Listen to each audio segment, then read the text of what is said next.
Avoir un coach, c'est clairement sous-coté. Ça, c'est ce qu'un gars m'a dit hier en séance. Je lui ai donc demandé pourquoi, ce qui a créé un échange assez puissant.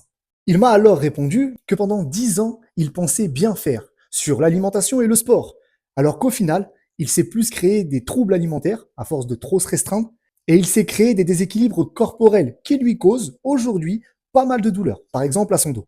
Et aujourd'hui, en appliquant ce qui est demandé, les douleurs ont diminué, il retrouve un sommeil de qualité, les craquages nocturnes ont disparu et sa forme générale revient. Je lui ai donc répondu qu'aujourd'hui le problème, c'est qu'avec tout ce qu'on peut trouver sur Internet, beaucoup d'entre vous pensent savoir, mais ne font pas les choix qui vont avec leurs problématiques ou alors sont restés sur des idées passées de 10-15 ans, mais qui aujourd'hui ont été debunk. Mais nous, coachs sportifs qualifiés, on est la cause qui va repousser au maximum vos allers-retours chez le médecin ou à l'hôpital, car on va repousser la venue de maladies.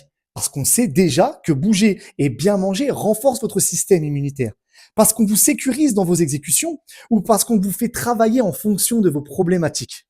Encore trop de personnes pensent que le sport, la musculation, n'est qu'un jeu ou une distraction, alors qu'on sait aujourd'hui tous les impacts positifs que ça peut avoir sur la santé.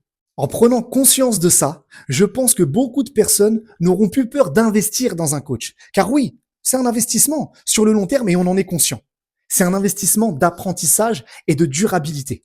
Un de ces quatre, si tu as le temps, fais le calcul de combien tu payes pour les fast-foods ou toutes les choses nocives pour ta santé et prends conscience de l'impact que ça a sur la durée. Et tu verras qu'avoir un coach et investir pour toi, c'est plus si cher que ça.